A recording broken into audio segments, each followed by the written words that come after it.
In the kingdom of wolves, worth is measured not in gold, but in the sharpness of teeth and the strength of bone. Here, among the Blackfen pack, an Omega's value could be counted on trembling fingers, less than the scraps thrown to starving dogs, worth only what mercy the strong might spare. Thrissa Spectre had learned this truth written in every dismissive glance, every whispered insult. Every night she went to bed with hunger gnawing at her belly while others feasted. She was the broken one, the girl whose wolf had never come, whose transformation had failed so spectacularly that even speaking of it brought shame to her bloodline. 5 copper coins. That was all she possessed in the world. The sum total of a life spent begging for acceptance from those who saw her as less than human, less than wolf, less than anything worth remembering. 5 copper coins clutched in a palm made raw by desperation, while around her the market square buzzed with the casual cruelty of those born into power. They laughed at the foolish Omega, the pitiful creature who dared to dream that kindness might still exist in a world built on dominance and fear. But in a wooden crate hidden beneath rotting canvas, something waited in the shadows. Something small and broken and forgotten, marked as worthless by those too blind to see the truth burning behind eyes covered by rough burlap. A damaged wolf pup, they called it. Curse goods, better left to die. What they could not know, what none of them could possibly understand, was that sometimes the greatest power comes wrapped in the humblest packages. That sometimes salvation arrives not in glory, but in silence. That sometimes 5 copper coins spent with a heart full of hope rather than a fistful of greed can purchase not just a life, but the destiny that will reshape the world. In 3 months' time, they would all understand. In 3 months' time, they would remember the day they mocked the Omega girl who saw worth where they saw only waste. In 3 months' time, the very foundations of their world would tremble beneath the paws of something they had dismissed as broken, and the quiet strength of the woman who had refused to believe that broken meant worthless. The transformation was about to begin. All it took was 5 coins and the courage to love what others feared. The winter market of Blackfen territory reeked of desperation and unwashed bodies, a fitting backdrop for Thrissa's weekly humiliation. Dawn had barely broken over the northern mountains when she arrived, her breath misting in the freezing air, her threadbare dress doing nothing to keep out the cold that bit through to her bones. She clutched her 5 copper coins so tightly they left impressions in her palm, the metal warm from her fevered grip as she surveyed the meager offerings she could afford. Wilted vegetables that even the poorest families had rejected lay in sad piles on splintered tables. Bread so stale it could double as a weapon sat in baskets covered with frost. Scraps of meat that buzzed with flies despite the cold carried the sickly sweet stench of impending rot. This was what remained when the Omega was finally permitted to shop, after the Alphas had taken their pick, after the Betas had claimed their share, after even the lowest-ranked Gamma workers had selected what they wanted. The dregs, the refuse, the things deemed unworthy of anyone with actual status in the rigid hierarchy of pack society. Thrissa kept her eyes down, focusing on a potato that looked like it might last another day before sprouting eyes. Her stomach cramped with hunger. She had not eaten in 2 days, saving every scrap to stretch her meager coins as far as they would go. The market vendors watched her with expressions ranging from pity to disgust, their judgment as heavy as the cold pressing against her skin. "Look what the wind blew in," a voice cut through the morning air like a blade.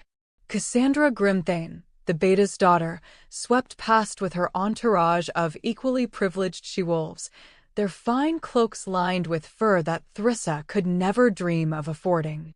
"Still pretending to be a real person, Spectre? I see." The mockery in Cassandra's voice was practiced, honed by years of knowing exactly where to strike to cause the most pain. Her companions laughed, the sound sharp and cruel in the frozen air. Thrissa's hand moved instinctively to her chest, where beneath the worn fabric of her dress lay the jagged scar of her failed transformation. She was 16 years old now, long past the age when most wolves achieved their full form. Yet she remained trapped in this liminal space between human and shifter, neither one thing nor another, belonging nowhere. "I heard she's been stealing from the communal gardens again," one of Cassandra's friends whispered, just loud enough for Thrissa to hear every word. Pathetic, really, even for an Omega. "What did you expect?" Cassandra's voice dripped with false pity that cut deeper than open contempt. "Her bloodline is so weak she can't even shift properly. More human than wolf, if you ask me. The pack would be better off if she just disappeared." The words landed like physical blows, each one finding the vulnerable places in Thrissa's armor of endurance. She had heard variations of these insults her entire life, had learned to let them wash over her like rain, but they still hurt. They always hurt.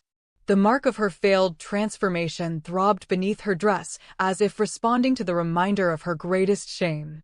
On the night of her first shift, when every young wolf was supposed to transform and claim their place in the pack, her body had tried to change, but found no strength to complete it. The agony of bones beginning to reshape and then stopping mid-transformation had left her screaming on the forest floor while others watched in horror and disgust. When dawn came, she bore only a scar and the label that would define her forever: broken. 5 coins, she whispered to the vegetable vendor, a grizzled man whose sympathy extended only as far as his profit margin allowed. "What can I get for 5 coins? He looked at her with something that might have been pity if it were not so tinged with disgust. "Not much, girl. Maybe some turnips from last week's harvest, though I can't promise they're still good." Thrissa nodded, already reaching for her meager payment, when a commotion at the far end of the square caught her attention. The morning crowd parted like water, voices rising in excitement and curiosity. A traveling merchant had arrived, his cart overloaded with exotic goods that drew the wealthy pack members like moths to flame. Rare spices from distant lands filled the air with unfamiliar scents. Fabrics that shimmered in the weak winter light were draped across the cart's sides, catching the eye of every well-dressed she-wolf in the market.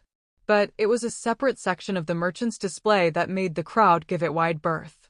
A roped-off area contained cages and crates, and within them moved creatures that carried the scent of wildness and something else, something ancient that made the hair on the back of Thrissa's neck stand up. These were not pets or livestock, but something in between, animals with eyes too knowing for simple beasts, their gazes holding intelligence that should not exist in creatures without human speech. The merchant called them curiosities, oddities collected from the far reaches of the continent for those brave enough to pay his prices. Despite having no business among such expensive offerings, Thrissa found herself drawn forward through the crowd. Every instinct told her to stay away, to return to her wilted vegetables and sad potatoes, but something deeper than reason pulled her toward that roped-off section. Pack members stepped aside as she approached, some with sneers at the Omega daring to look at goods far above her station, others with expressions she could not quite name. Unease. Discomfort. Something that looked almost like fear. In the center of the collection sat a large wooden crate, roughly constructed and bearing several air holes that had been punched through with obvious haste. Unlike the ornate cages showcasing exotic birds with jeweled plumage and small mammals with unusual markings, this crate seemed designed to hide its contents rather than display them. The wood was newer than the rest of the merchant's wares, hastily nailed together as if someone had needed to contain its occupant quickly and without care for aesthetics. A weathered sign hung from the crate's side, written in the merchant's flowing script: "Wolf Pup, damaged goods, 5 coins." 5 coins. Exactly what she had. Exactly what remained of her entire worth in the world. Through the gaps in the wood, Thrissa caught glimpses of gray fur and the edge of what appeared to be a burlap sack covering the creature's head. The sight made her stomach turn. Whatever was inside had been hooded, blinded, denied even the simple dignity of seeing its surroundings. But despite the crude treatment, there was something about the way the creature held itself that caught her attention. No broken despair in its posture, no frantic struggling against captivity. Instead, There was a stillness that spoke of patience, of endurance, of quiet dignity that refused to be broken by circumstance. "Wouldn't waste your time with that one, miss," the merchant said, appearing beside her with the fluid grace of a natural salesman. His smile was sharp as broken glass, his eyes holding the calculating gleam of someone who made his living from others' misfortunes. "Poor things damaged beyond repair. Birth defects, most likely. Previous owner claimed it was too disturbing to look upon. Probably won't live through the week." "What kind of defects?" Thrissa asked, surprising herself with the question. Her voice was barely above a whisper, but something in her needed to know, needed to understand what had condemned this creature to such treatment. "Couldn't say for certain," the merchant replied with practiced indifference. He gestured vaguely at the crate as if discussing spoiled merchandise rather than a living being. Previous owner kept its head covered the entire time. Claimed something about the markings being unnatural, wrong somehow. Made them uncomfortable to look at. I took it off their hands as a favor, though I suppose even damaged goods might serve some purpose. Pet food, perhaps. Pet food.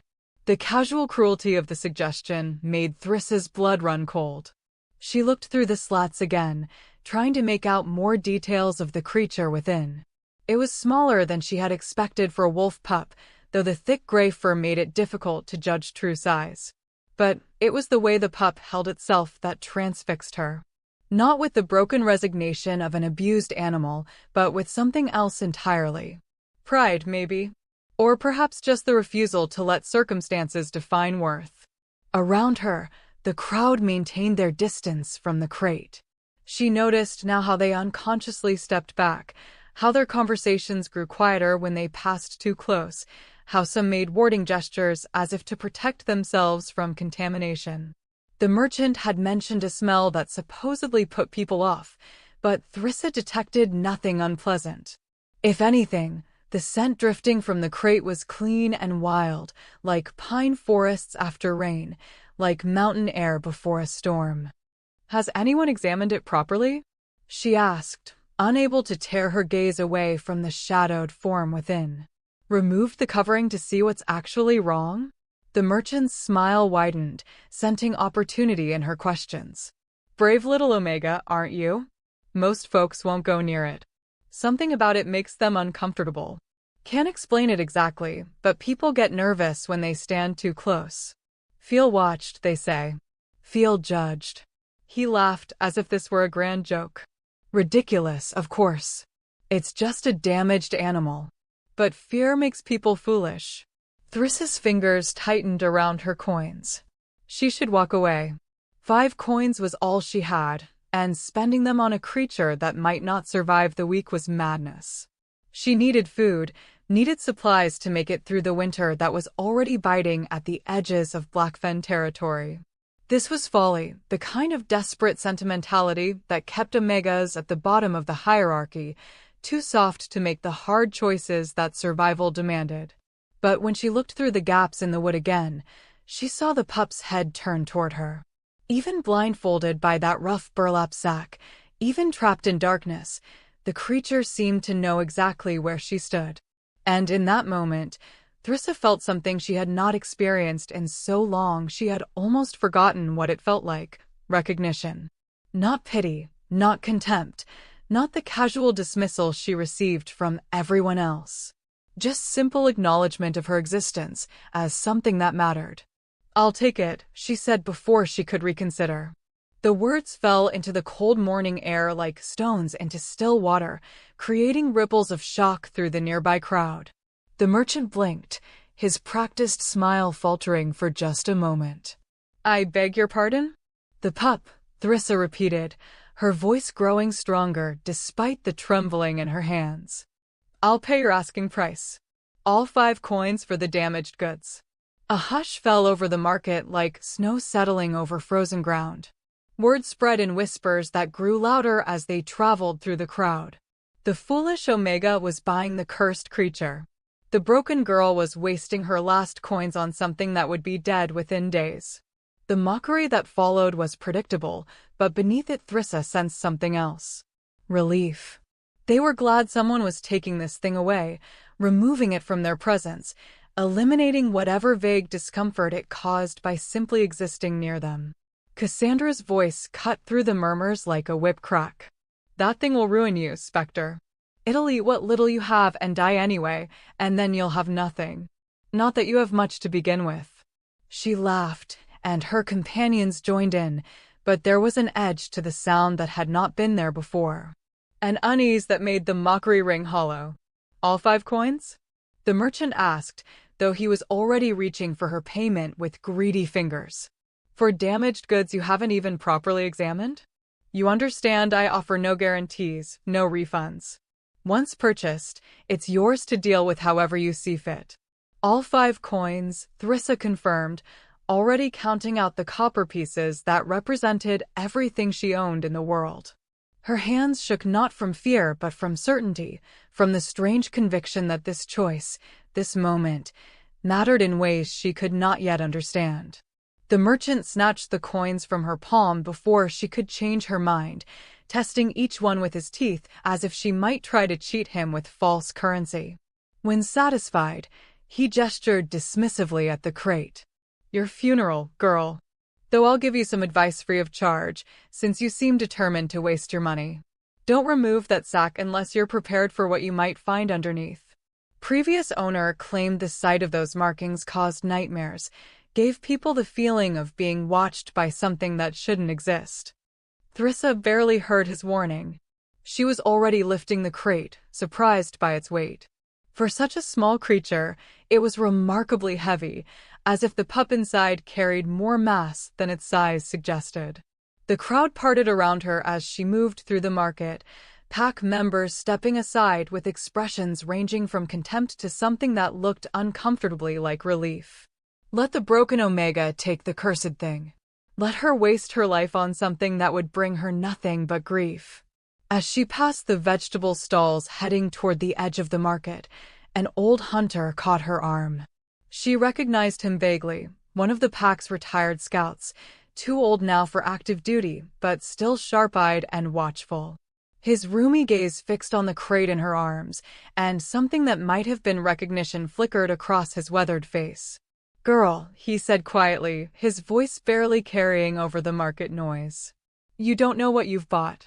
That's no ordinary runt.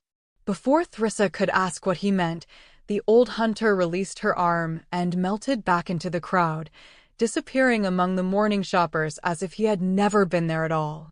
She stood frozen for a moment, his words echoing in her mind. No ordinary runt. But what did that mean? What could it possibly mean? Inside the crate, something shifted. Not frantically, not with the desperate struggles of a trapped animal trying to escape. The movement was measured, controlled, as if the creature within was simply adjusting its position with careful precision. Through the air holes, Thrissa caught a glimpse of those silver-threaded gray fur, and for just a moment, she thought she saw light reflecting from where eyes would be beneath that burlap covering. Not the simple shine of animal eyes catching the dawn, but something else. Something that held depth and awareness that should not exist in a hooded pup. The walk up the hill to her home took longer than usual, the crate's unexpected weight making her arms ache. Her collapsed hunting shed sat at the very edge of pack territory, so far from the central compound that most wolves forgot it even existed. The structure had been abandoned for years before she claimed it, deemed too damaged and remote for anyone of status to bother with. But Thrissa had spent months patching the worst of the holes in the roof, had salvaged a door that hung only slightly askew on its hinges, had made it into something that resembled shelter. It was hers, purchased with the meager savings she had accumulated from years of menial labor that no one else wanted to do. It represented the closest thing to independence an Omega could achieve in Blackfen territory. By the time she reached the shed, her breath came in ragged gasps and her arms trembled from exertion. The pup inside had remained silent throughout the journey, but she could feel its presence like a weight against her chest, solid and somehow reassuring. She pushed through the crooked door and set the crate carefully on her small kitchen table, the only piece of furniture besides her straw pallet that the shed contained. In the thin morning light filtering through cracked windows, she could see the crate properly for the first time. The wood was indeed newer than the rest of the merchant's goods, the nails driven in with more haste than skill. Whoever had constructed this prison had needed to contain something quickly and had not cared about anything beyond keeping it trapped and hidden. "Hello," she said softly, approaching the crate with slow, deliberate movements. "I know you're probably scared. I would be too. I'm going to let you out now, but I need you to know that I won't hurt you. I promise." Through the slats, she saw the pup's sack-covered head turn toward the sound of her voice. The movement was too precise, too focused, to be the random reaction of a frightened animal. This was the attention of something that understood her words on a level deeper than simple conditioning, something that comprehended not just tone but meaning. Her fingers found the latch that secured the crate's front panel. It opened with a soft click that seemed impossibly loud in the small shed. The panel swung down slowly, revealing the creature within, and Thrissa's breath caught in her throat. Even with the burlap sack obscuring its features, the pup was magnificent. Its fur was the color of storm clouds shot through with veins of silver that seemed to move in the light, each strand thick and lustrous despite the creature's supposed poor health. The body beneath that remarkable coat was compact but well-proportioned, showing none of the deformities or weakness that would justify the label of damaged goods. But it was the pup's bearing that truly struck her. Despite the restraints, despite days or perhaps weeks of captivity and darkness, the creature held its head high with a dignity that refused to be broken. Every line of its body spoke of careful control, of strength held in reserve, of patience that came from knowing that circumstances were temporary, but character was eternal. "You're beautiful," Thrissa whispered, and she meant it with every fiber of her being. The pup's sack-covered head tilted at her words, and she caught a glimpse of what lay beneath the burlap. Through a small gap where the fabric had shifted, she saw an eye. Not the simple brown or amber of most wolves, but something extraordinary. Gold, but not ordinary gold. This was gold mixed with copper and silver, swirling together like molten metal, holding depths that made her dizzy to contemplate. And in those depths she saw not animal awareness, but intelligence. Not the smart alertness of a well-trained pet, but something that looked almost human in its complexity. Something that saw her and understood and recognized her as worthy of its attention. "I'm going to remove this," she said, her hands hovering over the twine that secured the burlap sack. "But only if you'll let me. I won't force you. I need you to know that." For a long moment, neither of them moved. The shed was silent except for the sound of wind whistling through cracks in the walls and the distant calls of ravens in the pine trees beyond her door. Then, slowly and deliberately, the pup lowered its head in what could only be interpreted as permission. The gesture was so clearly intentional, so obviously a choice rather than a random movement, that Thrissa felt tears prick at her eyes. This creature, whatever it was, trusted her. Or at least trusted her enough to allow this small vulnerability. Her fingers trembled as she worked at the knots securing the burlap. The twine was rough, the kind used for binding hay bales rather than anything meant to touch living flesh. It had been tied tightly enough to leave marks in the thick fur beneath, and Thrissa's anger grew with each knot she loosened. What kind of person would bind a creature like this? What kind of fear or cruelty drove someone to hood an animal as if the simple sight of it was unbearable? When the last strand came free, she carefully lifted the burlap sack away and found herself staring into the most extraordinary eyes she had ever seen. Gold and copper and silver swirled together in irises that seemed to glow with their own inner light. But it was what she saw in those eyes that stole her breath and made her heart hammer against her ribs. Intelligence. Not the cunning of a predator or the trained responsiveness of a domestic animal. This was the kind of awareness that analyzed and considered and understood in ways that transcended simple instinct.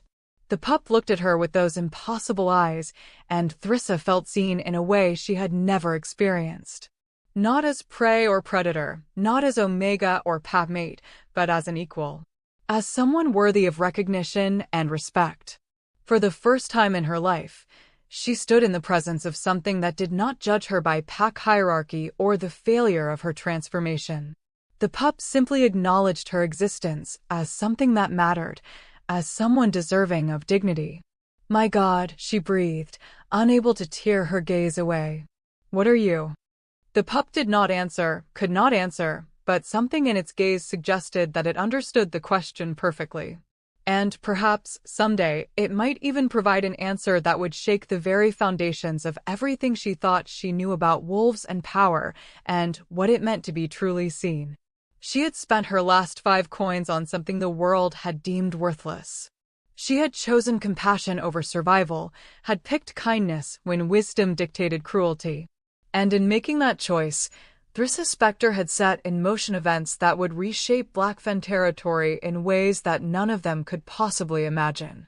In 3 months' time, they would understand. In 3 months' time, they would remember this moment and know that destiny sometimes arrives in wooden crates with air holes punched through the sides. In 3 months' time, the hierarchy built on dominance would learn what it meant to face something that transcended their understanding of power itself. But for now, in the cold light of a winter morning, there was only an Omega girl and a wolf pup looking at each other with recognition blooming between them like a flower forcing its way through frozen ground. Sometimes the greatest transformations begin with the smallest acts of courage. Sometimes salvation costs exactly 5 copper coins. And sometimes the world changes because someone refused to believe that broken meant worthless. The first night passed in a silence that felt heavy with unspoken understanding. Thrissa had offered the pup water in a chipped bowl, followed by the few scraps of bread she had been saving for herself. The creature had accepted both with the same quiet dignity it had shown in the crate, eating slowly and methodically, as if evaluating each bite with careful consideration. There was nothing of the desperate hunger she expected from a supposedly sick animal. Instead, every movement spoke of deliberation, of choice made with full awareness of consequence. She had prepared her straw pallet for sleep as darkness fell, the thin blanket she owned doing little to keep out the cold that seeped through the walls of her ramshackle shed. But before she could lie down, the pup had moved with fluid grace to position itself between her and the crooked door. Not blocking her path, but creating a barrier between her vulnerable form and anything that might enter from outside. A guardian stance. A protector's posture. The implications made her throat tighten with emotion she had no words to express. "Are you standing guard?" She had whispered into the darkness, and though no answer came in words, the pup's stillness felt like confirmation. Sleep had been elusive despite her exhaustion. Every few hours, Thrissa found herself checking on her unexpected companion, drawn by an inexplicable need to ensure the creature was still breathing, still present, still real. Each time she looked, those extraordinary eyes were watching her, reflecting the dying embers of her small fire like twin moons hanging in the darkness. Not with the blank stare of an animal, but with focused attention that suggested the pup was also keeping vigil, ensuring her safety in return for the shelter she had provided. By morning, she had made several observations that defied everything she thought she understood about wolf pups. First, the creature was impossibly clean. Despite days or possibly weeks of confinement in that wooden crate, its fur showed no signs of the matting or filth that should have been present. If anything, each strand seemed to gleam with its own inner light, perfectly aligned and lustrous, as if the pup had spent hours grooming itself. Yet, she had not seen it make any such effort during the night. Second, it moved with a precision that spoke of excellent health rather than the debilitating illness the merchant had claimed. There was no trembling in its limbs, no labored breathing, no signs of the birth defects that had supposedly made it unsellable. Every step was measured and purposeful, every shift of weight calculated with the kind of control that came from perfect physical condition. And third, most disturbing of all, the pup seemed to be growing. It was subtle, perhaps no more than an inch in height and a few pounds in weight, but Thrissa was certain. The creature that greeted her that morning was larger than the one she had freed from the crate. Not drastically so, but enough to make her question her own perceptions and wonder what other impossibilities this being might embody. "Good morning," she said as pale light filtered through the cracked windows, bringing with it the promise of another cold day. "Did you sleep well?" The pup lifted its head from where it had been resting by the cold hearth and fixed her with that unsettling golden stare. Then, to her complete astonishment, it dipped its head in what could only be interpreted as a nod. The movement was deliberate, unmistakable, the kind of gesture that required understanding of human communication and the conscious choice to respond in kind. Thrissa nearly dropped the wooden bowl she had been holding. "Did you just?" she trailed off, studying the pup's face for any sign that she had imagined the gesture. "Do you understand me? Can you actually comprehend what I'm saying?" Another nod, this one more emphatic, as if the pup was confirming not just understanding, but impatience with her slowness to grasp the obvious. Thrissa sank into her single chair, her mind reeling with implications she was not ready to process. She had heard stories, of course.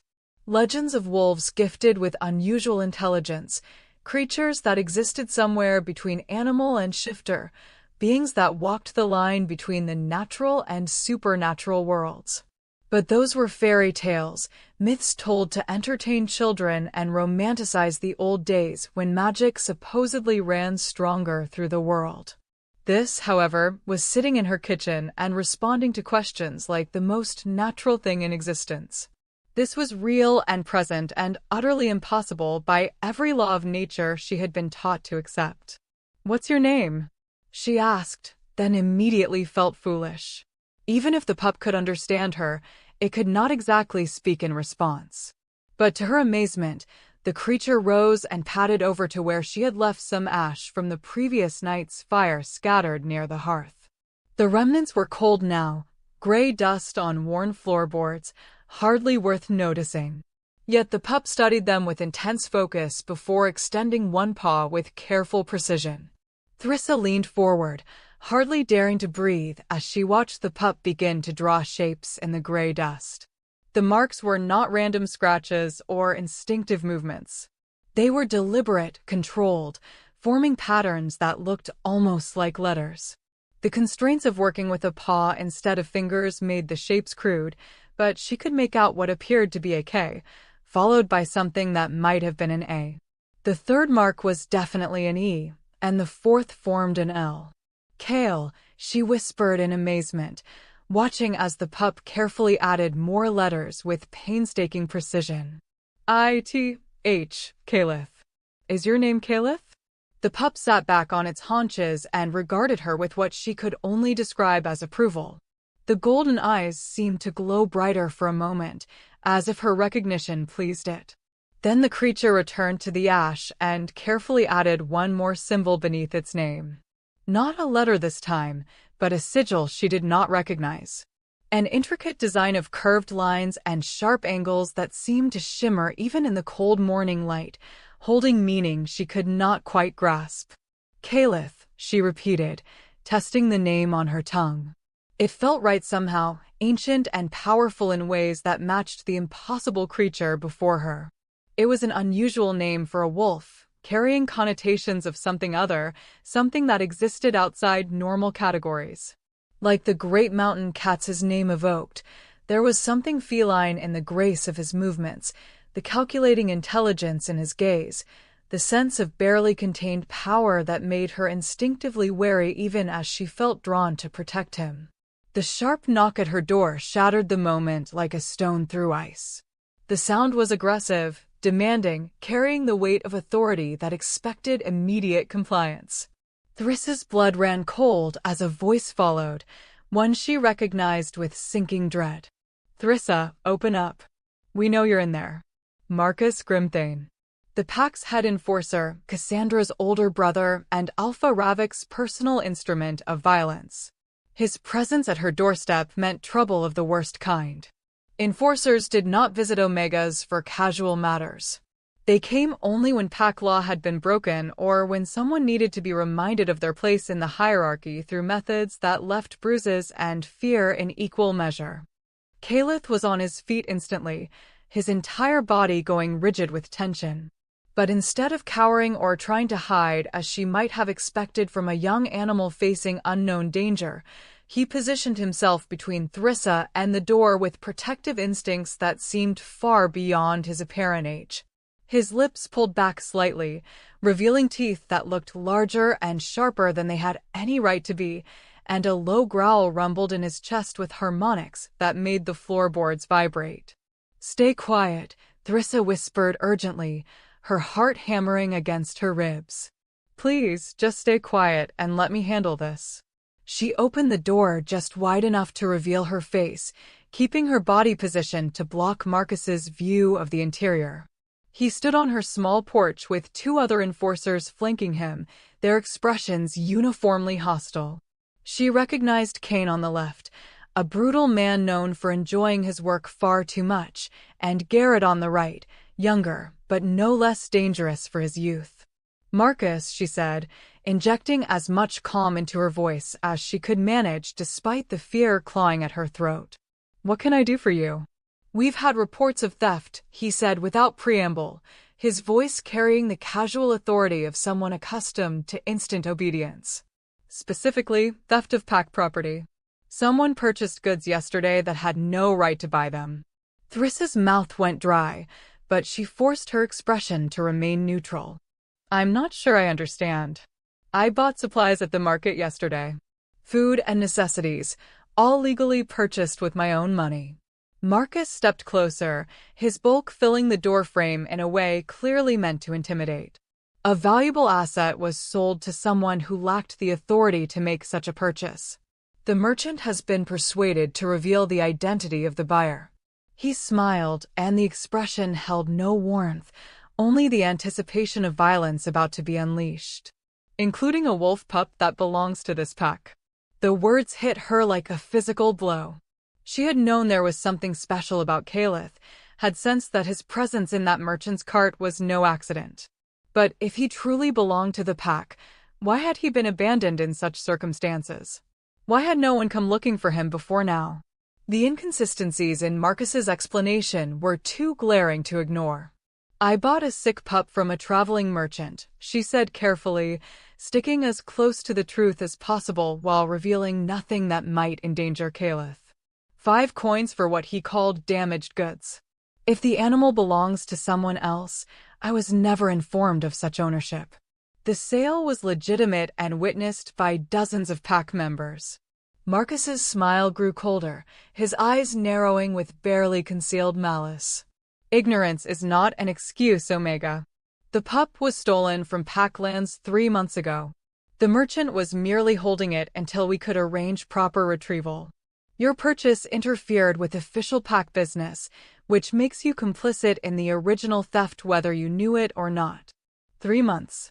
If what Marcus claimed were true, then Caliph had been separated from the pack since he was barely weaned.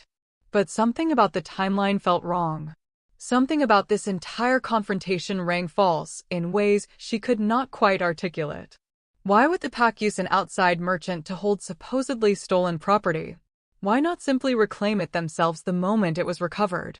And why wait until after she had purchased Caliph to suddenly assert ownership? "I'd be happy to discuss compensation for any misunderstanding," she offered, though she had nothing left to give, and they all knew it. "Perhaps we could reach an arrangement that satisfies everyone involved." "The only compensation we require is the immediate return of pack property," Marcus said, and before she could protest, he pushed past her into the cabin with the casual violence of someone who had never faced consequences for such actions. His enforcers followed close behind, and the small space that was her entire world suddenly felt impossibly cramped with 3 large men crowding into it. Thrissa backed toward the fireplace where Caliph had been moments before, but when she looked for him, he was nowhere to be seen. The shed was a single room with no closets or cupboards large enough to conceal even a young wolf. There was nowhere to hide, No possible place where a creature the size of Caliph could simply vanish. Yet he had done exactly that, disappearing as completely as if he had never existed at all. "Where is it?"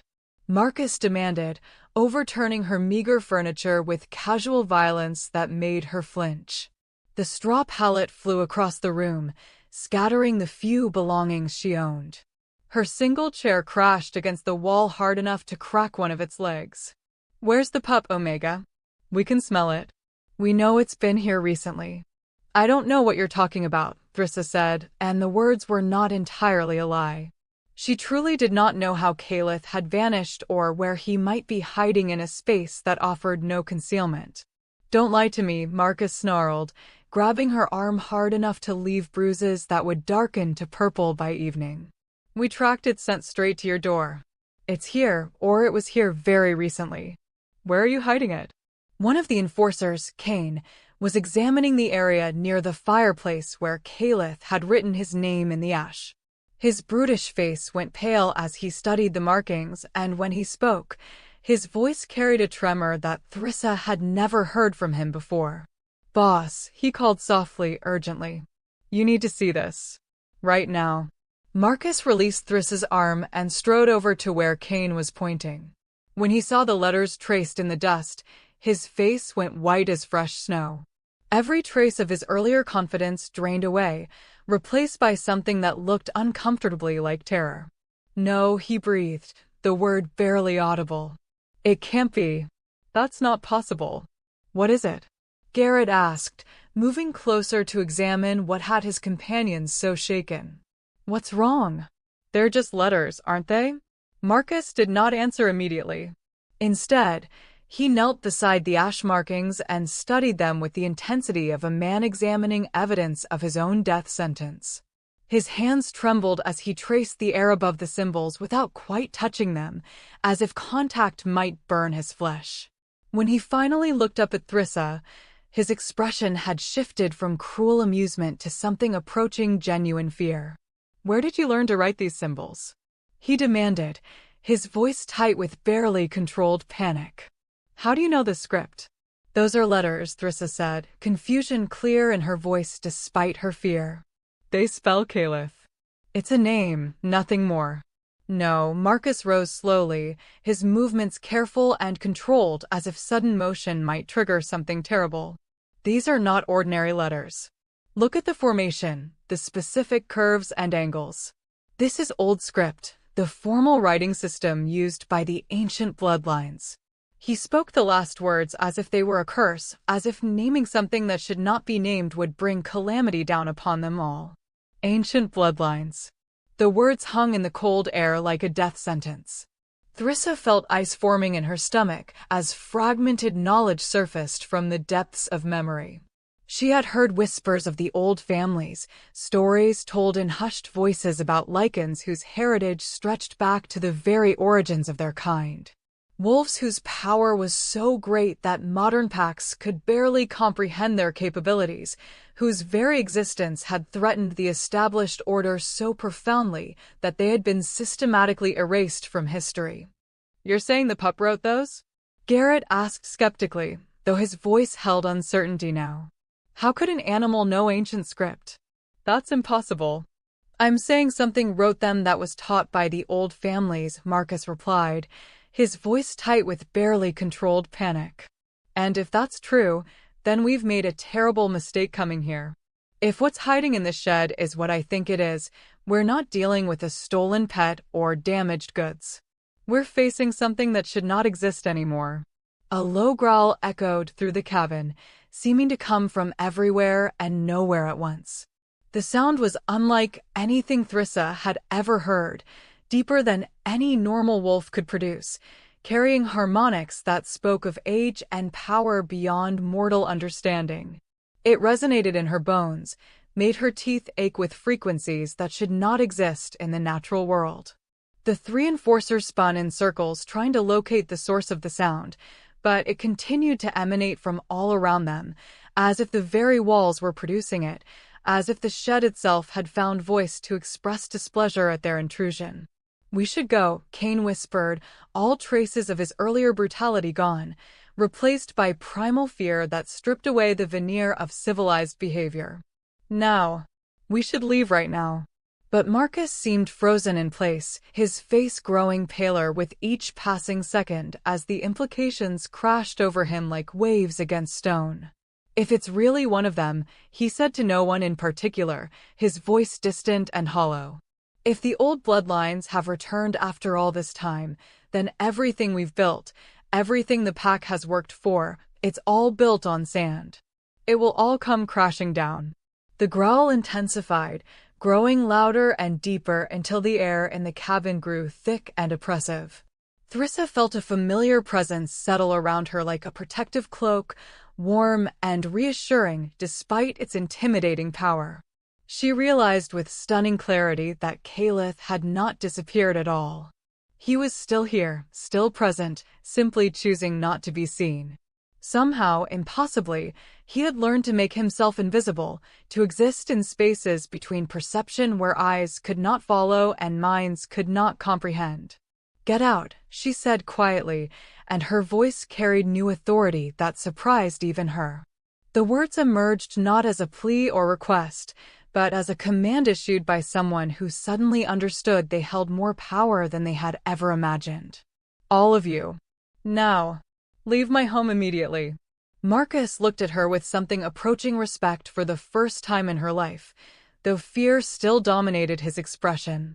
"This isn't over," he said as he backed toward the door, his eyes darting around the shed as if trying to locate the source of that impossible growl. "Whatever you've stumbled into, Omega, it's bigger than you understand. Bigger than both of us." When the Alpha learns of this, he stopped, unable or unwilling to finish the threat. The three enforcers fled through the crooked door, practically falling over each other in their haste to escape. Thrissa watched them go, her heart pounding so hard she thought it might burst from her chest. Only when they had disappeared down the hill toward the pack's central compound did she allow herself to collapse into her damaged chair, trembling with reaction to everything that had just transpired. The air in the shed gradually returned to normal, the oppressive weight lifting like fog burned away by morning sun. And slowly, gradually, Caliph materialized near the fireplace, stepping out of shadow itself as if crossing a threshold between worlds. One moment he was not there, and the next he stood before her as solid and real as anything she had ever known. "How did you do that?" she asked, her voice barely above a whisper. "How did you simply vanish when there was nowhere to hide?" Caliph padded over to where she sat and rested his large head against her knee. Through that contact, she felt something impossible unfold between them. A warmth that seemed to flow directly from his mind to hers, carrying with it emotions and concepts that had no words to contain them. Gratitude for her protection, even though he clearly needed no such help. Recognition of her courage in standing against the enforcers despite the danger. A promise that she would never face threats alone again, that he would guard her as she had guarded him. And underneath it all, threading through everything else like a river running beneath stone, was a truth that made her heart race with equal parts terror and exhilaration. The creature she had saved for 5 copper coins was no ordinary wolf pup. He was something far older, far more powerful, and far more dangerous than anyone could have imagined.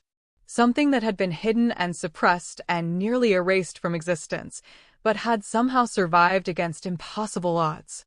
"They're afraid of you," she whispered, understanding crystallizing in her mind like ice forming on still water. "Not because you're dangerous in the way a predator is dangerous. They're afraid because you represent something they thought they had destroyed. Something that threatens everything their world is built upon."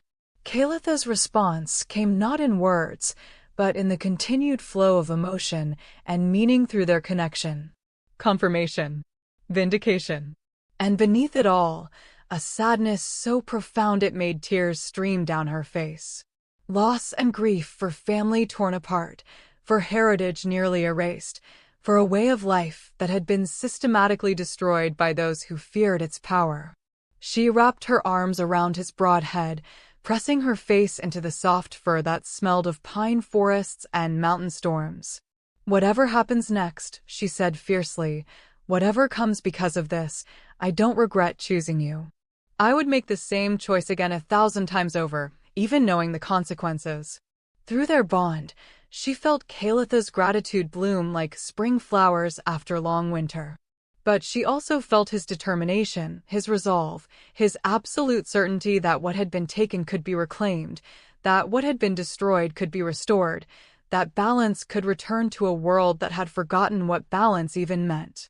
The days that followed passed in a rhythm that felt both natural and impossible. Thrissa shared what little food she had, giving Kalith the larger portions while sustaining herself on scraps and whatever she could forage from the edges of pack territory. Her stores were running dangerously low, but she could not bring herself to care. Every moment with him felt like a gift, an impossible dream she was afraid would shatter if examined too closely. And Kalith continued to grow. Each morning brought visible changes that defied every law of nature she had been taught. His frame filled out with muscle that spoke of careful breeding and ancient genetics. His coat deepened from storm gray to something closer to charcoal, still shot through with those veins of silver that seemed to move in the light like living mercury. By the end of the first week, he was noticeably larger. By the second, he reached her knees when standing beside her. And as the third week approached, he had grown to the size of a wolf in its prime despite being perhaps 4 months old at most. The silver markings in his fur had begun to form distinct patterns, creating designs that looked almost like the sigil he had drawn in the ash. They were most visible when he moved, catching the light in ways that made them seem to glow with inner luminescence. Sometimes, when the fire burned low and shadows filled the corners of her shed, those markings appeared to shift and change, forming words in that ancient script Marcus had recognized with such terror. Their communication had evolved far beyond simple gestures. The mental connection that had first sparked when she touched him after the enforcers fled had deepened into something profound and constant. Through methods she could not begin to understand, Kalith had learned to share his thoughts directly with her mind. Not in words, though those still seemed beyond his current capabilities, but in images and emotions so vivid they might as well have been speech. Through these exchanges, she learned fragments of his past. Glimpses of a massive stone fortress hidden deep in mountains she did not recognize, its walls carved with the same sigils that marked his fur. Memories of other wolves with similar markings, creatures of such power that reality seemed to bend around them, making the air shimmer with their presence. And always running through every shared vision like a dark thread was the sense of loss and separation, of family torn apart by forces too great for a young mind to comprehend. But he never showed her how he had ended up in that trader's cart. Never revealed who had put the sack over his head or why they had claimed he was damaged goods meant to rot unseen. Those memories remained locked away, hidden behind walls of pain too deep for him to share, or perhaps too dangerous for her to know. On this cold morning, as autumn painted the forest in shades of gold and crimson, Thrissa sat on her front steps watching Kalith patrol the perimeter of their small property. His movements had gained a predatory grace that made her breath catch, fluid as water flowing downhill, silent as shadow crossing stone. He moved like violence waiting to happen, like power held barely in check, radiating the kind of controlled threat that spoke of elite breeding and careful training from sources that no longer existed in the modern world. She was so absorbed in studying him, in memorizing every line of his growing form, that she did not notice the approach of new visitors until they were already climbing the hill toward her cabin. When she finally looked up and saw who walked toward her home with such confident purpose, her blood turned to ice in her veins despite the weak sunlight warming her face. Alpha Ravik Grimthane himself strode up the path with the bearing of a man accustomed to absolute obedience from every living thing in his territory. Behind him walked Marcus and 2 other enforcers, their expressions grim with dark purpose. But it was the woman beside the Alpha that made Thrissa's throat close with genuine fear, that made her understand this was no ordinary visit, but something far more dangerous. Elder Morgana, the pack's spiritual advisor and keeper of the old knowledge. Ancient beyond reckoning, her weathered face marked by years of service to powers most wolves had forgotten. Her presence here meant this concerned more than simple pack politics or territorial disputes. The elder dealt only in matters of life and death, prophecy and ancient law, things that existed at the very foundations of what it meant to be wolf. Calith appeared at Thrissa's side before she had even realized he had moved, his massive form radiating protective menace that made the approaching group stop 20 feet away. Clearly, they were unwilling to come closer while he stood guard. The Alpha's eyes widened slightly as he took in Calith's size, the impossible growth that had transformed him from pup to predator in mere weeks rather than months or years. Thrissa Voss, Alpha Rava called, his voice carrying the weight of absolute authority that had ruled Blackfen territory for 2 decades. By order of the Pack Council, you will surrender the creature in your possession for proper examination and disposal. Disposal.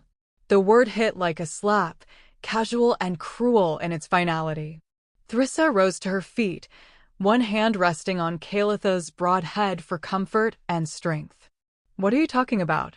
He's done nothing wrong. He's just a wolf who needed help. Elder Morgana stepped forward, her ancient eyes fixed on Calith with an intensity that made the air between them seem to thicken and darken. "Child," she said, and her voice carried the weight of years beyond counting. "You have no understanding of what you've brought into our territory.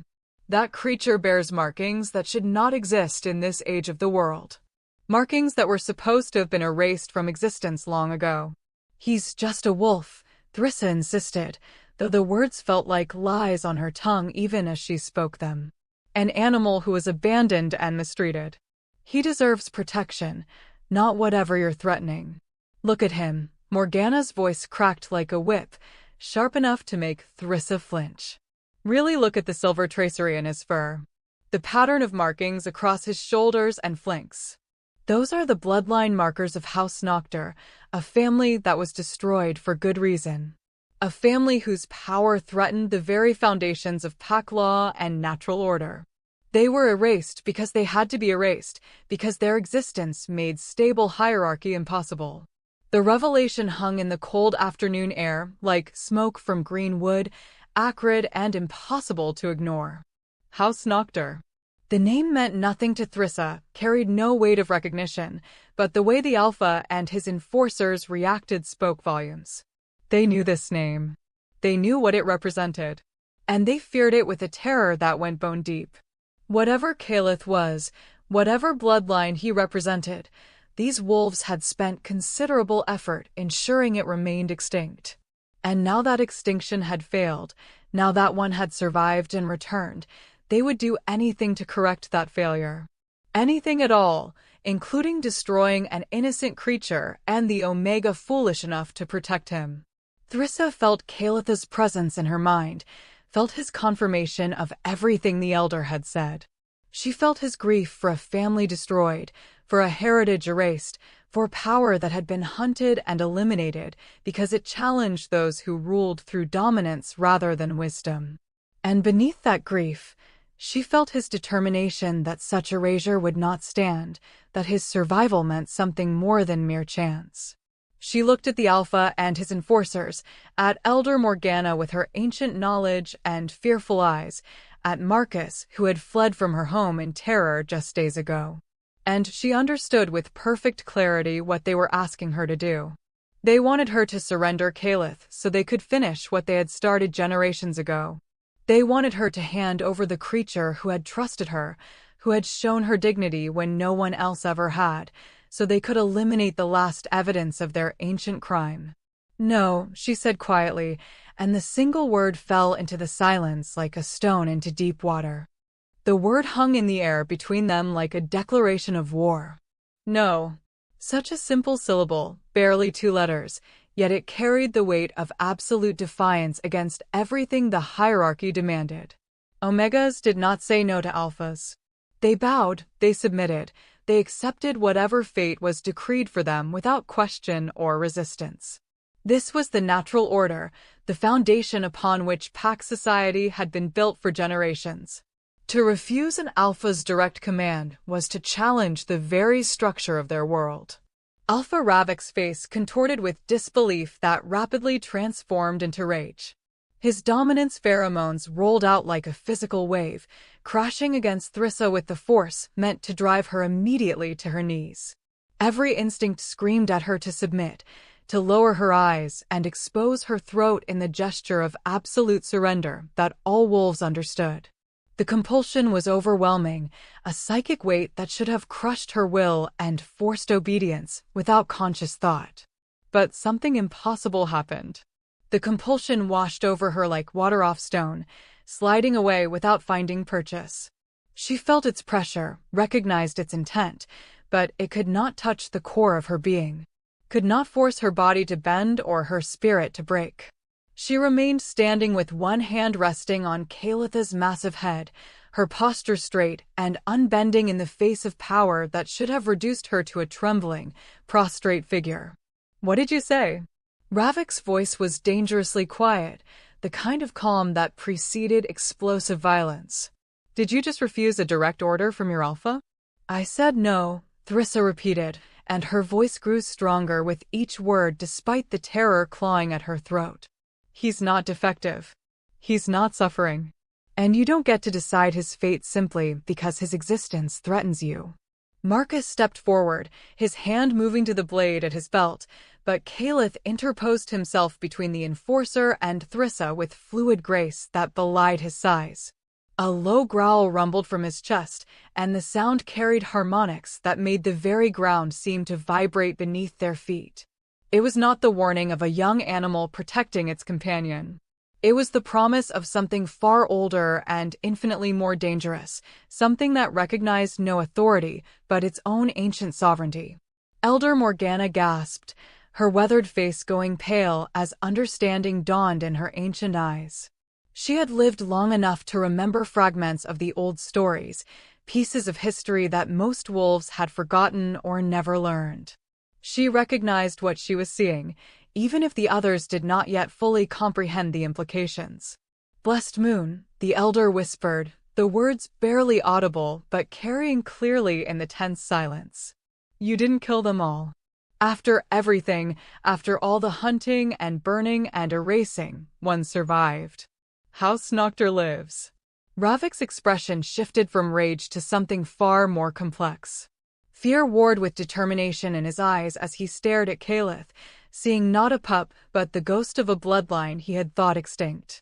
A bloodline whose elimination had been necessary, had been justified, had been the price of maintaining the hierarchy that gave his position meaning and power. "If you don't surrender that beast willingly," he said, his voice tight with barely controlled emotion, "we'll take it by force. And you with it, Omega. Your defiance has earned you a trial for treason against pack law.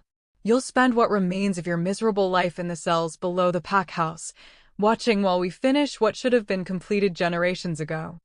Thrissa felt Kalitha's presence flood her mind with images and emotions that made her knees weak. She saw flashes of what the Alpha threatened, understood that this confrontation would not end with words or warnings.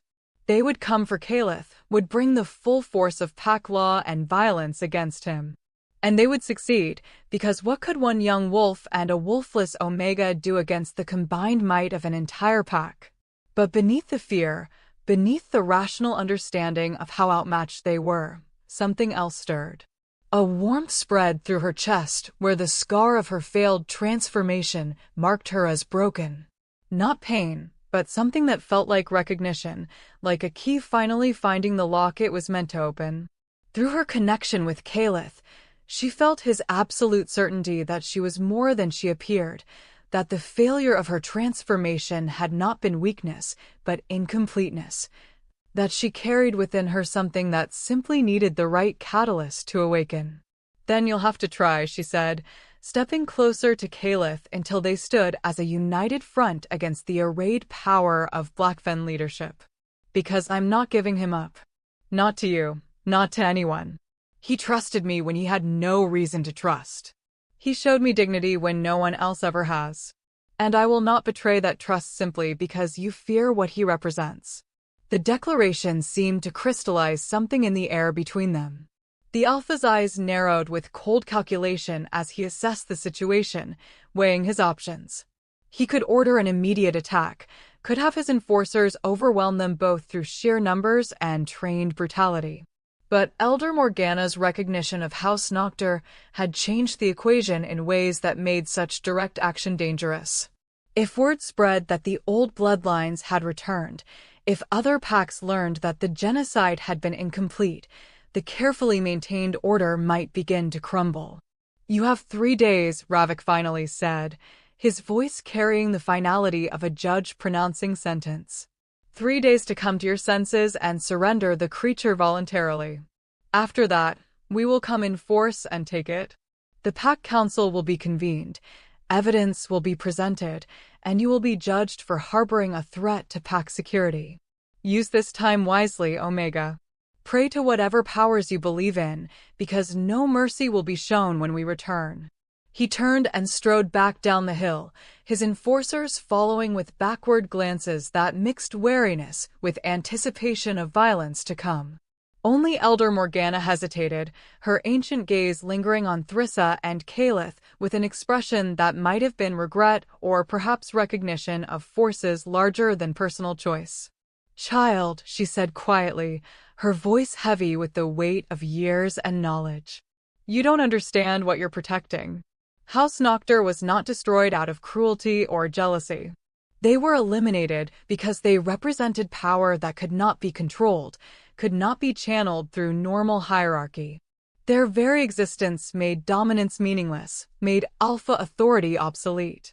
If you let this creature live, if you stand with it against us, you will tear apart everything that holds our world together."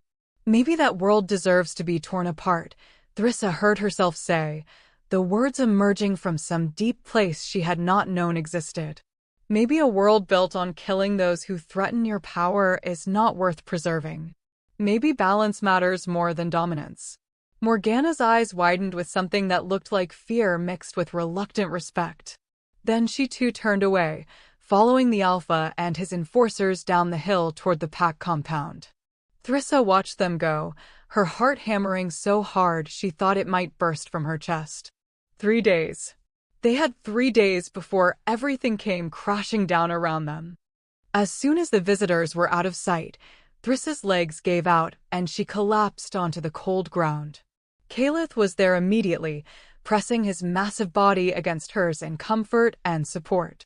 Through their bond, she felt his pride in her courage, his gratitude for her defiance, but also his grief that she had been forced into this position because of him. "It's not your fault," she whispered fiercely, wrapping her arms around his neck and burying her face in his thick fur. "None of this is your fault. They're the ones who hunted your family. They're the ones who tried to erase you from existence. All you did was survive, and that's not a crime no matter what they claim." The days that followed were marked by a tension that seemed to thicken the very air around their small shed. Thrissa knew that scouts were watching, that enforcers were tracking their movements, that the Pack was preparing for the confrontation to come. She caught glimpses of wolves in the tree line, saw shadows that moved with too much purpose to be random animals. They were being monitored, assessed, their every action catalogued as evidence for the trial that awaited them. But even as the noose tightened, Calith continued to transform in ways that defied natural law. By the second day after the confrontation, he had grown to a size that made Thrissa's breath catch every time she looked at him. His shoulders now reached her chest when he stood beside her, his frame rippling with muscle that spoke of power barely contained within flesh and bone. The silver markings in his coat had become more pronounced, forming intricate patterns that seemed to shift and flow like living mercury across his dark fur. His eyes had deepened from gold to something that looked like molten metal, glowing with an inner light that was visible even in bright daylight.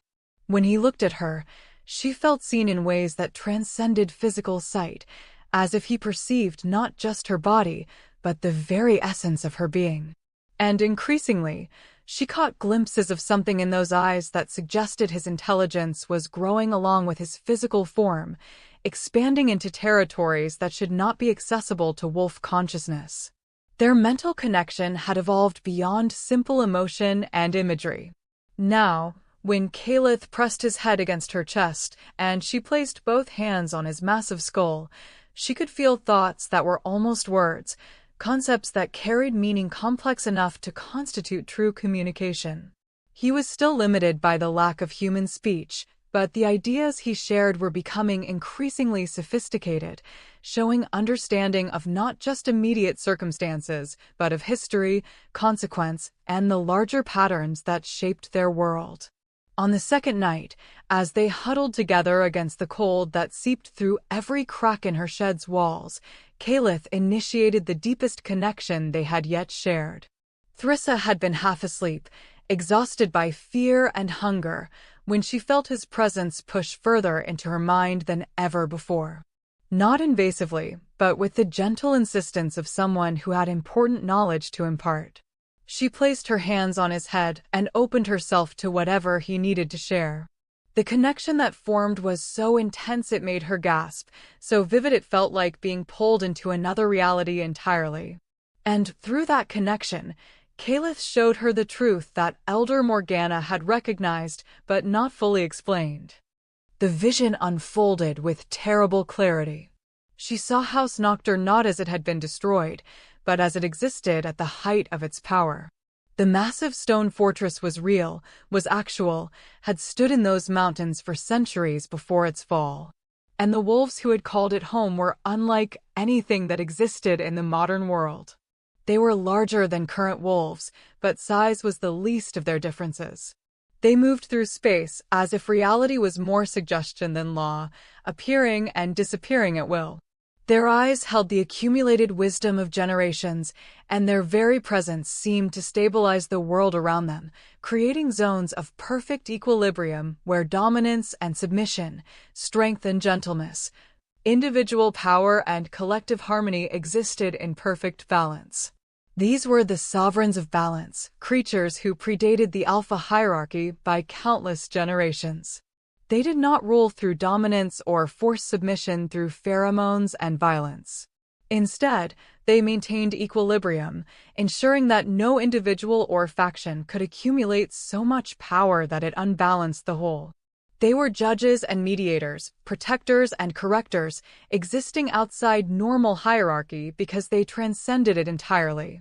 And their human counterparts, Thrissa saw through Caliph's memories, were the wardens. Not servants or companions, but equal partners in the work of maintaining balance. Humans who possessed natural immunity to dominance compulsion, who could stand before any alpha without bending, who carried within them the ability to see truth beneath deception and justice beneath law. Together, sovereigns and wardens formed the foundation of the old order, ensuring that power served purpose rather than self-interest. But that system made the emergence of alpha dominance impossible. How could an alpha claim absolute authority when sovereigns could simply appear and correct any imbalance? How could hierarchy based on submission function when wardens could not be forced to bow? The old families became obstacles to the new order that ambitious wolves wanted to create, barriers to the concentration of power that would elevate the strong and crush the weak into subservient positions. So they were eliminated. Not in a single battle, but through systematic genocide that lasted decades. The sovereigns were hunted, their fortresses burned, their bloodlines scattered and destroyed. The wardens were killed alongside them, their gifts labeled as curses, their resistance to dominance treated as proof of defective nature rather than alternative design. And when the last of them were thought dead, history was rewritten to erase any memory of what had been lost. House Noctur was among the last to fall. Calitha's family had hidden in those remote mountains, protected by distance and secrecy, surviving long after the other sovereign houses were destroyed. But eventually, they too were found. Calith showed her the night the hunters came, though he had been barely old enough to retain clear memories. Fire and blood and screaming that went on until dawn. his parents fighting desperately to protect him, to give him time to escape. His older siblings cut down as they tried to defend the fortress walls. And in the end, only Caliph remained, a pup small enough to hide in spaces the hunters did not think to check thoroughly. He had been captured eventually, of course. But whoever took him must have recognized what he was, must have understood the danger of killing the last of his line openly where others might learn that House Noctur had survived so long. So instead, they hooded him to hide his distinctive markings, labeled him as damaged goods, and gave him to a merchant with instructions that he should die forgotten and unseen, his death attributed to natural defects rather than deliberate murder. But Thrissa had found him, had paid her last 5 coins for a creature no one else would touch, had removed the hood and seen what others feared to acknowledge. And in doing so, she had disrupted plans decades in the making, had saved the last living proof that the genocide was a crime rather than a necessity. When the vision faded and Thrissa returned to awareness of her cold shed and the wolf pressed against her, she was weeping. Tears streamed down her face for the family Caliph had lost, for the world that had been destroyed to make room for hierarchy built on dominance, for the systematic erasure of everything that might have challenged the concentration of power in Alpha hands. "They killed your family," she said, her voice breaking with rage and grief. "They murdered everyone you loved and tried to erase the fact that you ever existed. And now they want to finish the job. They want to eliminate you so completely that not even the memory of House Noctur remains." Through their bond, she felt Calitha's confirmation. But she also felt something else. His determination that such erasure would not stand. His certainty that his survival meant more than mere chance. His absolute conviction that balance could return to a world that had forgotten what balance even meant. And beneath all of that, she felt his recognition of her as something more than a simple Omega who had shown him kindness. "You see me," he seemed to say through the connection, though the concept was too complex to reduce to simple words. "You see me as I truly am, not as they labeled me. And I see you, Thrissa Spectre. I see what you carry within you, what your failed transformation tried to awaken, but could not complete alone. You are not broken. You are incomplete. And together, we can become what we were always meant to be." The implications made her head spin. Was he suggesting what she thought he was suggesting?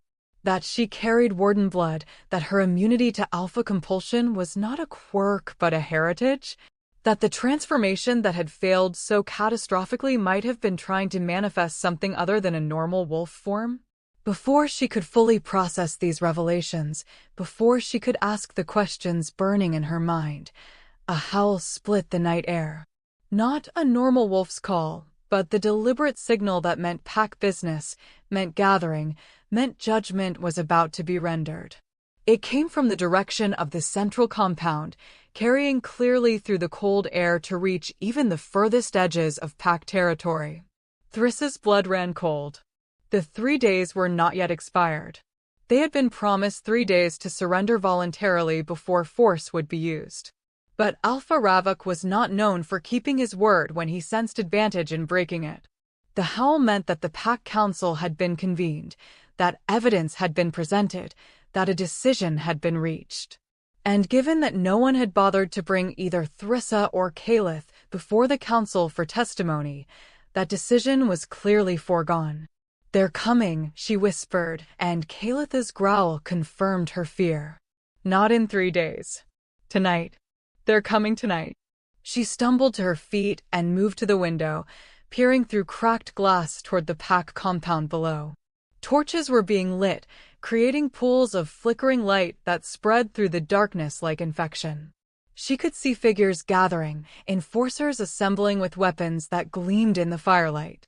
Not just Marcus and his usual crew, but dozens of wolves, perhaps the entire enforcement division. They were preparing for war, mobilizing as if Thrissa and Caliph represented an army rather than one young wolf and a wolfless Omega. "We have to run," she said, turning back to Caliph with desperate urgency. "We can't fight them all. There are too many, and they have weapons and training and numbers on their side. Our only chance is to flee now before they arrive. To disappear into the forest and pray they give up the hunt.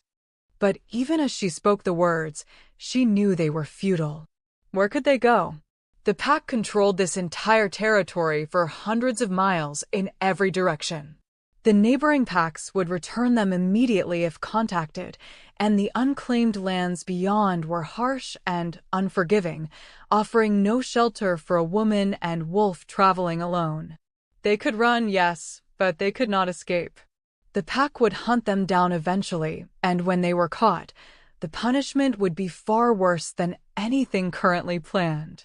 Caliph moved to stand before her, his massive form blocking her path to the door.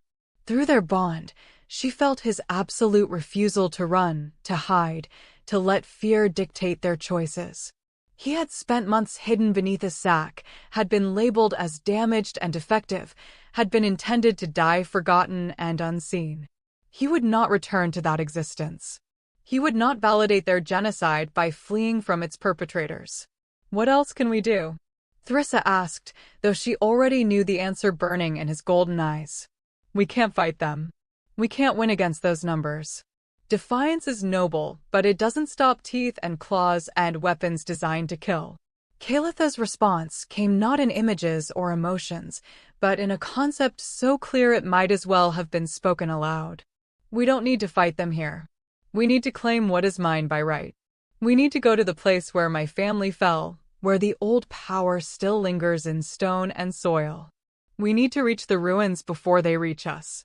Understanding crashed over Thrissa like a wave of ice water. He was not suggesting they run away into random wilderness. He was proposing they run toward something, toward the shattered fortress in the mountains where House Noctur had made its last stand. The place where sovereign power was strongest, where the bones of his family still blessed the ground, where reality was thin enough that old magic might still respond to the call of the last heir. It's miles away, she protested, even as part of her recognized the rightness of his plan. Through trackless forest and over mountains, with hunters on our trail. We'll never make it before they catch us.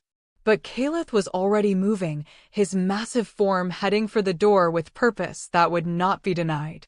Through their bond, she felt his certainty that distance was meaningless, that he could run for days without tiring, that he would carry her if necessary. More importantly, she felt his absolute conviction that reaching the ruins was not just their best chance of survival. It was their destiny, the purpose toward which everything had been leading since the moment she chose to spend her last 5 coins on a hooded creature no one else would touch. The howl came again, closer this time. The pack was moving, advancing up the hill toward her shed with torches and weapons and the righteous certainty of those who believed they were eliminating a threat rather than completing a genocide. Thrissa had perhaps minutes before they arrived, perhaps less than that. She grabbed the few possessions she owned that might be useful. A knife, blunt and old but better than nothing. A water skin, half full and frozen at the edges. The worn blanket from her pallet, thin but potentially life-saving in mountain cold. Everything else she left behind, all the small treasures and memories of a life that was ending tonight regardless of what happened next. As she slung the blanket over her shoulders and tied the water skin to her belt, she caught sight of herself in the cracked mirror that hung near her door. What she saw there stopped her breath. Her eyes, which had always been a muddy brown, now held flecks of the same silver that marked Kalitha's fur. The change was subtle, barely noticeable in the dim light, but it was there. Real and present and utterly impossible by every law of nature she understood. The transformation had begun. Not the violent shift into wolf form that others experienced, but something else entirely. Something that would either kill her or elevate her into a category of existence she could barely comprehend. And there was no going back now, no way to undo what had been set in motion the moment she removed the sack from Kalitha's head and looked into his ancient eyes. "Ready?" she asked, and Kalitha's response was to push the door open with his massive head and step out into the night. They ran. The forest swallowed them whole within minutes of leaving the shed, darkness closing around them like a fist. Behind them, the howls grew louder as the pack realized their quarry had fled, as enforcers discovered an empty dwelling where they had expected to find easy prey. Thrissa could hear the rage in those calls, the promise of violence that would be inflicted when they were finally caught. Because they would be caught. She harbored no illusions about their chances of outrunning trained hunters on their own territory. But Caliph ran with a speed and endurance that defied her understanding of what was possible. His massive form moved through the undergrowth like shadow-given substance, barely disturbing the branches that should have slowed any creature of his size. And when Thrissa stumbled over roots made treacherous by darkness, he was there instantly, his body pressing against hers to steady her, his strength supplementing her failing legs until she could find her rhythm again. They ran through the night while the moon climbed overhead and the temperature dropped until every breath burned her lungs. They ran past the boundaries of Blackfen territory, into the wild lands where no pack claimed dominion. They ran until Thrissa's legs were numb and her vision blurred with exhaustion, until she could no longer feel her fingers or toes, until the only reality that existed was the next step and the next and the one after that. And through it all, Caliph was a constant presence in her mind, sharing his strength through their bond, pushing energy into her failing body through means she could not comprehend. She felt his determination like a fire in her chest, warming her from the inside even as the mountain cold threatened to freeze her from without. She felt his absolute certainty that they would reach the ruins before dawn, that the hunters behind them would arrive too late to stop what needed to happen. Dawn found them climbing through terrain that grew steadily more hostile. The gentle hills of pack territory had given way to true mountains, slopes so steep that Thrissa had to use her hands as much as her feet. Her palms were raw and bleeding, her fingers torn by sharp stones that jutted from the frozen earth. But still they climbed, because behind them the howls had not ceased, and ahead of them lay their only hope of survival. As pale light spread across the eastern sky, Thrissa saw it. The ruins of House Noctur rose from the mountainside like broken teeth, massive stones that had once formed walls and towers now scattered across the landscape in testament to deliberate destruction.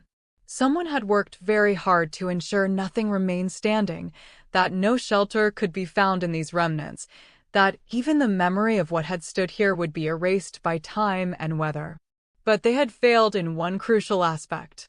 The central altar remained intact, a massive stone carved with the same sigils that marked Calitha's fur. It sat in what had once been the heart of the fortress, now exposed to sky and wind, but still radiating a presence that made the hair on Thrissa's arms stand up. This was sacred ground, consecrated by blood and sacrifice and the accumulated power of generations who had maintained balance in a world that constantly threatened to tip toward chaos. Caliph approached the altar with reverence that bordered on worship. His massive head lowered as he climbed the broken steps, his posture that of a supplicant coming before something infinitely greater than himself. And as his paws touched the stone, the sigils began to glow with soft silver light that grew brighter with each passing moment. Thrissa felt the power wake like a sleeping giant opening its eyes. It pulsed through the ground beneath her feet, vibrated in the air she breathed, sang in her bones with frequencies that should not exist in the mortal world. This was old magic, the kind that predated written history, that came from the very foundation of what it meant to be wolf and human, and something that transcended both categories entirely. Caliph stood at the center of the altar, his form silhouetted against the rising sun, and reality began to fracture around him. The air shimmered like heat waves rising from summer stone. The light bent at impossible angles, creating shadows where no shadows should exist and illumination where darkness should reign. And Caliph himself seemed to expand, not with physical growth, but with the weight of inheritance claiming what was rightfully his. Through their bond, Thrissa felt the flood of ancient memories pouring into him. Not just his own fragmented recollections of childhood, but the accumulated knowledge of dozens of generations of House Noctur. The wisdom of sovereigns who had maintained balance for centuries. The techniques of reality manipulation that came as naturally to them as breathing. The understanding of power not as domination, but as service, not as control, but as protection. She watched in awe as the silver markings in his fur blazed like molten metal, forming patterns so complex they hurt to look at directly. She saw his eyes flare with light that was no longer merely gold, but held every color and no color simultaneously. She witnessed the transformation of a young wolf still growing into his strength into something that transcended normal categories of being, something that existed partially in this world and partially in realms where physical law held less sway. And then the altar's light reached out to touch her, and Thrissa understood with sudden clarity why Caliph had been so certain they needed to reach this place. The ruins were not just his inheritance. They were hers as well. The light wrapped around her like a lover's embrace, warm and welcoming and utterly terrifying in its intensity. She felt it probe the scar on her chest where her transformation had failed, felt it examine the fundamental structure of her being with attention that left nothing hidden. And what it found there made the light pulse with recognition, with satisfaction, with the joy of discovering something that had been lost and was now found. Her chest burned where the scar marked her as broken, but this was not the agony of her failed transformation. This was the pain of healing, of something incomplete finally finding the missing piece that would make it whole. The scar tissue began to break apart, not tearing but dissolving as if it had never been real. And beneath it, she felt something wake that had been sleeping her entire life. Her wolf. Not the savage beast form that others manifested, not the simple shift from human to animal that defined normal werewolf transformation.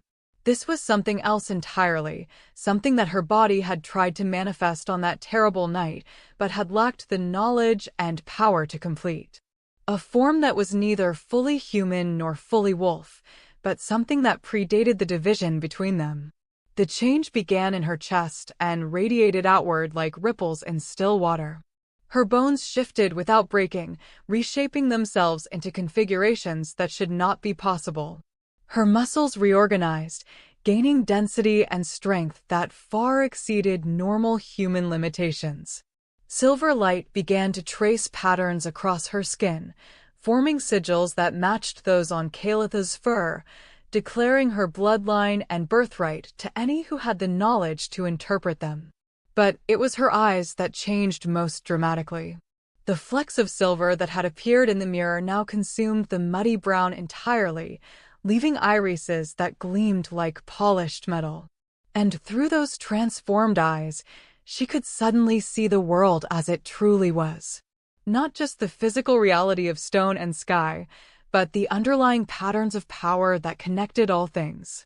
She saw the bonds that tied Caliph to this place, saw the threads of ancient magic that still pulsed through the ruins despite decades of abandonment, saw her own connection to forces she had not known existed. The transformation completed in heartbeats that felt like hours, and when it ended, Thrissa stood in a form that was both familiar and utterly alien. She was still herself, still human-shaped and human-minded. But she was also something more, something that could stand before any alpha without bowing, that could face any threat without flinching, that carried within her the accumulated wisdom of the wardens who had maintained balance alongside the sovereigns. She looked down at her hands and saw they were wreathed in silver light that faded slowly as she watched. The bleeding wounds from her climb had healed without trace. The exhaustion that had threatened to kill her was gone, replaced by vitality that sang through every cell. She felt strong in ways that had nothing to do with physical power, anchored in ways that transcended simple certainty. And when she looked at Caliph, she saw him not just with normal vision, but with the sight that could perceive truth beneath appearance. She saw the massive wolf standing on the altar, yes. But she also saw the network of power that surrounded him, the way reality bent and flexed in his presence, the sheer weight of sovereignty that made him not just a creature of power, but power itself given form and purpose. Their eyes met across the space that separated them, and in that moment, the bond between them sealed with finality that admitted no reversal. Not master and beast. Not even friends or companions. They were counterparts, two halves of an ancient equilibrium, sovereign and warden reunited after generations of forced separation. Together, they were what their bloodlines had always been meant to be. Apart, they were incomplete. But united, they could reshape the world. Through the bond that now connected them with crystalline clarity, Thrissa felt Kalitha's recognition and approval. She felt his acknowledgement that she had never been broken, only waiting for the catalyst that would complete her interrupted transformation. She felt his certainty that together they could restore what had been destroyed, that balance could return to a world that had forgotten its necessity. And beneath all of that, she felt his love. Not romantic or possessive, but the kind of deep recognition that came from seeing someone's true self and finding it worthy of protection and respect. He loved her for spending her last coins on a hooded creature no one else would touch. He loved her for standing against the Alpha despite having every reason to submit. He loved her for choosing him when wisdom dictated abandonment. And in that love, she found strength she had not known she possessed. A howl split the morning air, closer than it had any right to be. The hunters had followed their trail through the night, had pushed themselves to the limits of endurance and beyond to catch their fleeing prey. And now they stood at the edge of the ruins, dozens of enforcers led by Marcus Grimthane, with Alpha Ravik himself at their head and Elder Morgana beside him. They had come in force to finish what should have been finished long ago, to eliminate the last of House Noctur and the foolish Omega who had chosen to stand with him. But when they saw what waited for them on the altar, their certainty faltered. This was not the young pup and helpless Omega they had expected to find exhausted and ready for capture. This was something else entirely, something that made even the Alpha hesitate at the boundary where broken stone met untouched forest. Thrissa descended the altar steps with Kalith at her side, and for the first time in her life, she walked without fear of those who had spent years teaching her that she was worthless. The silver light that had marked her transformation still flickered at the edges of her vision, visible to those with eyes to see it. The sigils on her skin glowed faintly beneath her torn dress, declaring her heritage to any who understood the old script. She was Warden, the first to awaken in generations, called forth by the return of the sovereign bloodline she was meant to balance and support. And in her silver eyes, the pack saw their own destruction reflected back at them. Impossible, Elder Morgana whispered, her ancient face gone pale as new snow. The wardens were all killed. We made sure of it. Every line was traced and eliminated. There should be none left. You made sure of nothing, Thrissa said, and her voice carried power that made even Ravik flinch. You killed those you could find, but bloodlines run deeper than your shallow genocide could reach. You scattered us, broke us, labeled us as defective so we would never know what we truly were. But you could not erase us completely. And now, that failure will cost you everything you built on our graves. Ravik stepped forward, trying to summon the dominance that had always served him so well, trying to force submission through the sheer weight of Alpha authority. But his compulsion broke against Thrissa like waves against stone, finding no purchase, creating no effect. She stood unmoved and unmovable, a fixed point around which his power flowed without touching. You're still just one girl and one wolf, Ravik said, but his voice held uncertainty now, the first cracks appearing in his absolute confidence. We are many. We have numbers and weapons and the righteousness of pack law on our side.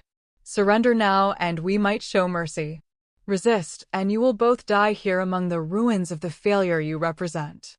Thrissa felt Kalitha's presence in her mind, felt him share images of what they could do together if they chose violence.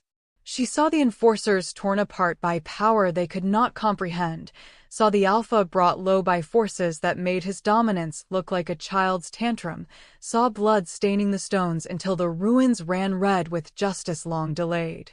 It would be easy. It would be satisfying. It would be the vengeance that House Noctur deserved after everything that had been done to them. But beneath those images of righteous violence, she felt something else. The fundamental truth of what sovereigns and wardens represented. They were not tools of revenge or instruments of domination. They were guardians of balance, protectors of equilibrium, forces that corrected imbalance wherever it arose. To slaughter the pack would be to become what they had fought against, to embrace the very tyranny they were meant to prevent. "No," she said quietly, and felt Kalitha's immediate agreement through their bond. "We don't fight you. We don't kill you. We simply show you what balance looks like and let you choose whether to accept it or stand against it. Because the choice has always been yours and will remain yours even now."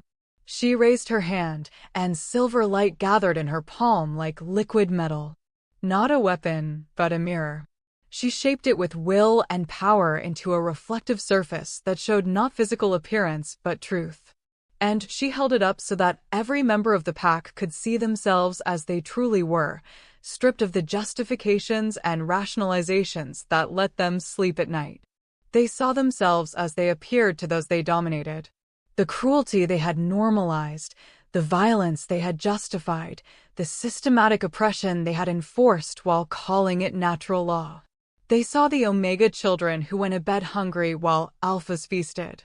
They saw the broken bodies of those who had dared resist, whose examples served as warnings to all who might question the hierarchy.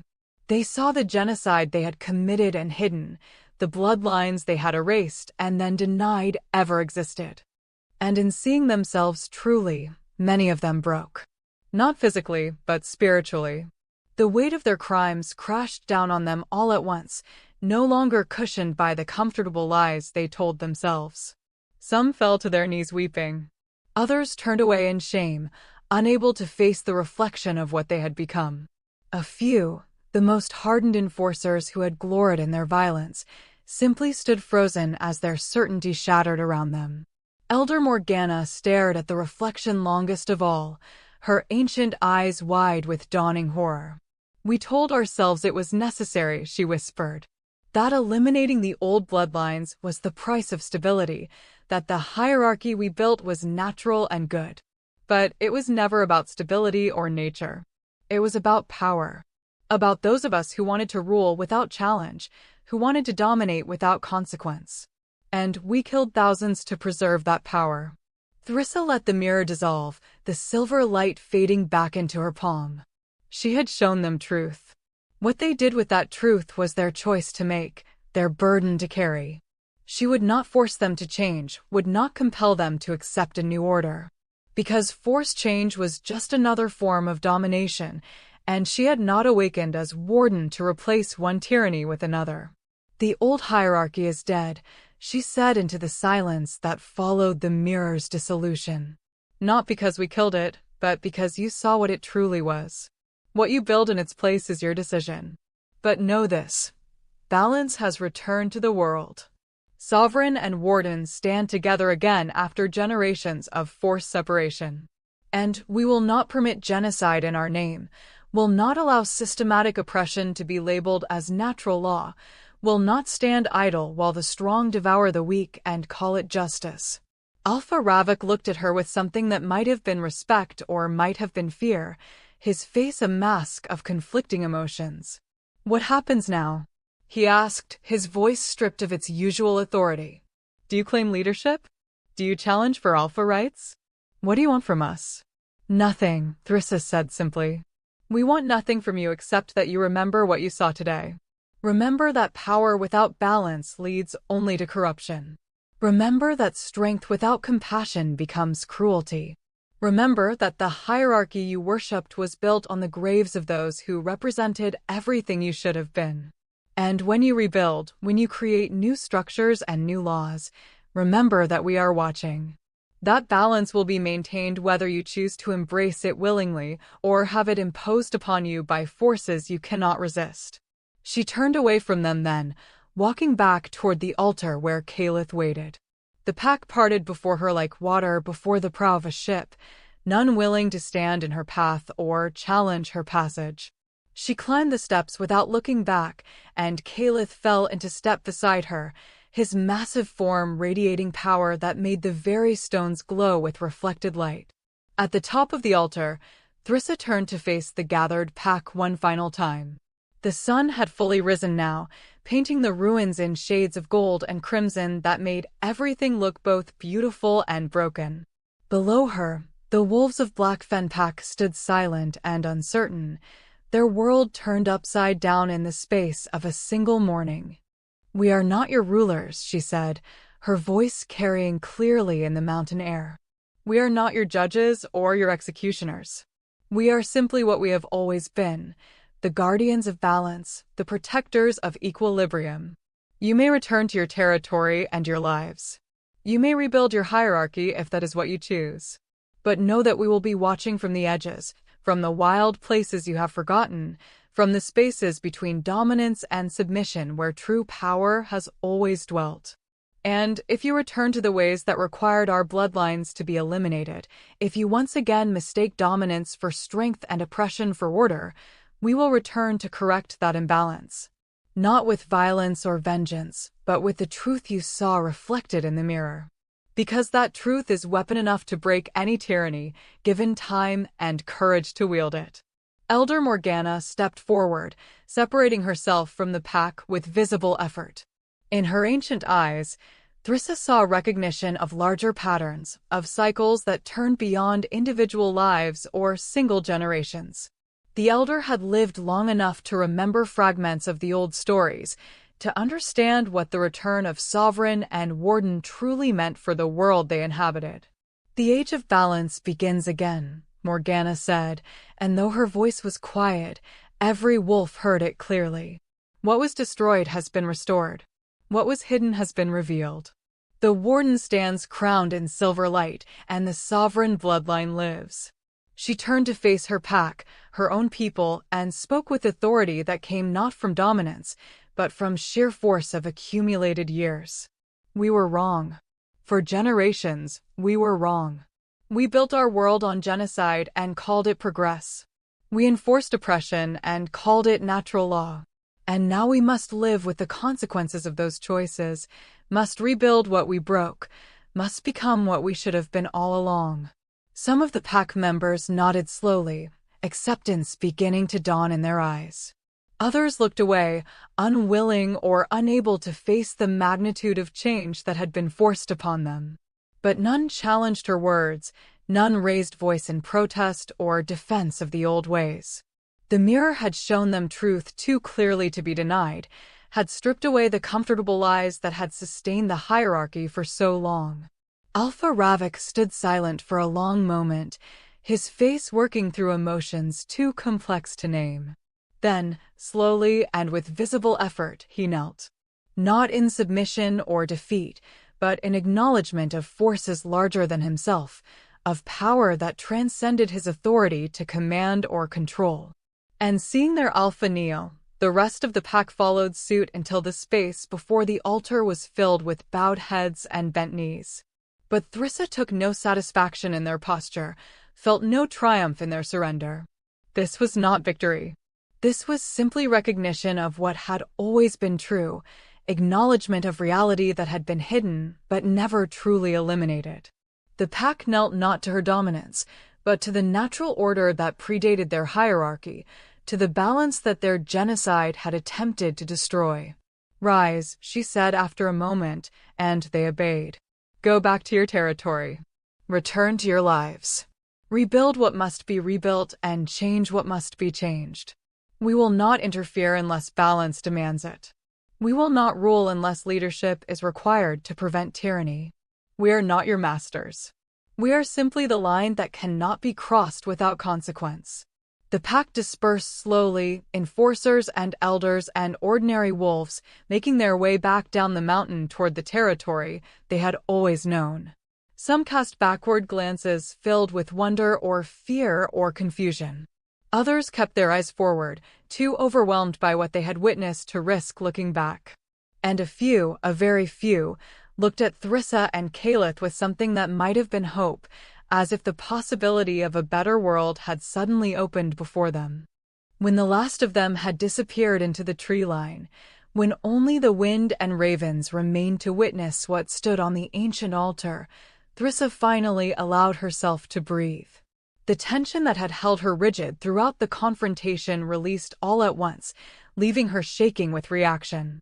She had faced down an entire pack, had shown them truths that shattered their world, had claimed power and position that should not exist in the modern age. And somehow, impossibly, she had survived. Calith pressed against her, his warmth and solidity grounding her in the reality of what they had accomplished together. Through their bond, she felt his pride in her courage, his satisfaction that she had chosen balance over vengeance, his absolute certainty that what they had begun this day would reshape the world in ways neither of them could yet imagine. 3 months had passed since she spent her last 5 copper coins on a sack-covered creature in a market square. 3 months since she chose compassion when wisdom dictated cruelty, protection when survival demanded abandonment, love when fear would have been easier. And in those 3 months, everything had changed. The broken Omega had become warden. The damaged pup had become sovereign. And the hierarchy built on their graves had learned to kneel before balance. The sun climbed higher in the sky, painting the ruins in light that made the ancient stones glow as if lit from within. And on the central altar, 2 figures stood silhouetted against the morning. One crowned in silver light that spoke of authority earned through courage and compassion. One wreathed in living mercury that declared sovereignty claimed by birthright and survival. Together, they were what their bloodlines had always been meant to be, what the world needed them to become, what balance demanded they remain. The transformation was complete. The reckoning had come. And in the kingdom of wolves where worth had once been measured only in the sharpness of teeth and the strength of bone, a new age was beginning. An age where power served purpose rather than self-interest, where strength protected rather than oppressed, where the broken and discarded could become the foundation of something better than what had come before. Sometimes salvation arrives in wooden crates with air holes punched through the sides. Sometimes destiny costs exactly 5 copper coins. Sometimes the greatest transformations begin with the smallest acts of courage. And sometimes the world changes because someone refuses to believe that broken means worthless, that damaged means disposable, that Omega means nothing. Thrissa Spectre had learned this truth in a cold market square while holding her last coins and looking at a hooded creature no one else would touch. And in learning it, in living it, in becoming it, she had reshaped not just her own fate, but the fate of everyone who shared the world with her. The age of balance had begun, and nothing would ever be the same again.